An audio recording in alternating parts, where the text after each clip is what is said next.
Good morning, everyone. Hope you're well.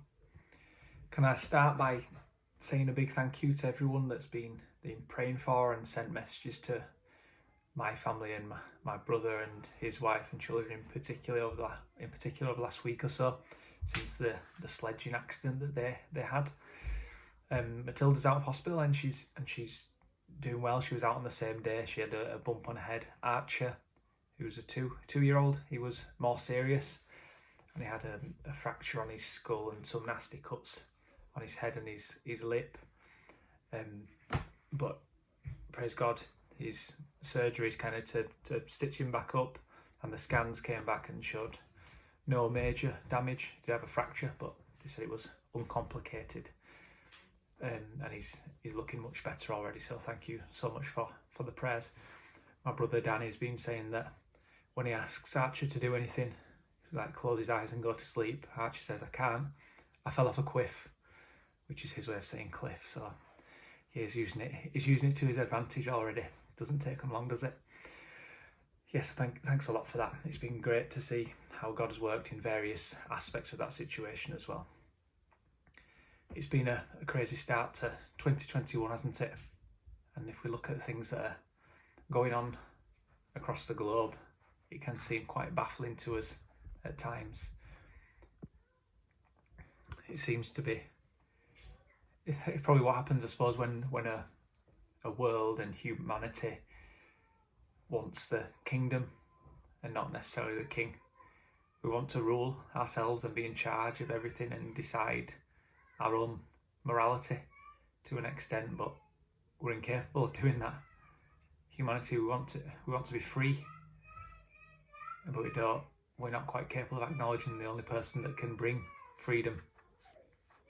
And we're in a world where it's really easy to take a side on every topic and every aspect of things we see in the news right now.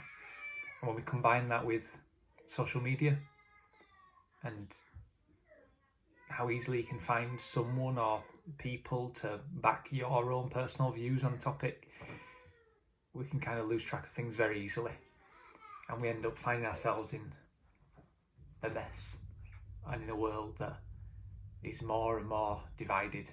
We find ourselves in a place where we think every comment that we hear that isn't quite bang in line with how we perceive things to be is an opportunity for confrontation.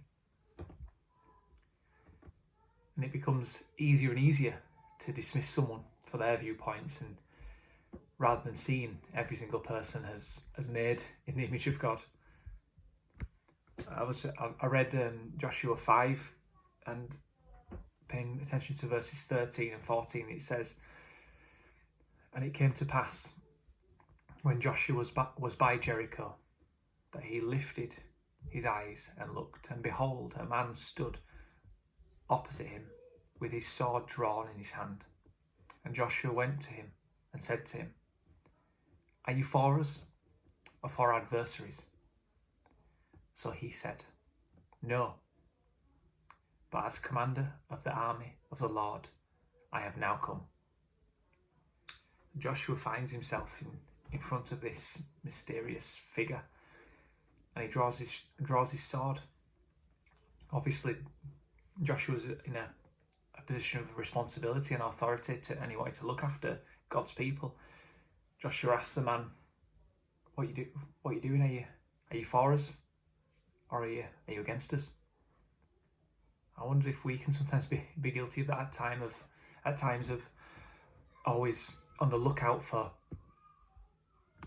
who is going to harm us and trying to fight battles rather than being rooted and abiding in what we really should be rooted in. And the response to that question probably wasn't the response that Joshua was expecting. And to be honest, it wasn't really a response to the answer that he posed to the man. It wasn't a suitable answer. He says no. And the man knew that the pressing issue wasn't if he was for or against Joshua.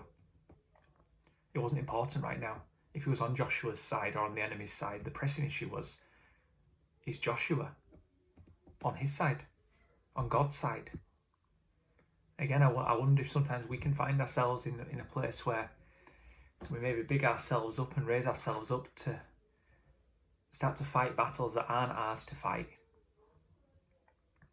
It was crucial for this mysterious figure to appear right now at this point where Joshua was, because in the following chapter we see Jericho captured and the walls of Jericho come down, a feat that is so improbable and unlikely that it could have only been done with God in charge of the army. And the figure tells Joshua that he's the commander of the army of the Lord, in a way pulling rank on Joshua. Joshua's a great leader, but this figure leads God's army, which implies that he's the commander of the angels. And sometimes we might feel confident to take on our own battles, but why would we? Why do we want to face these battles on our own?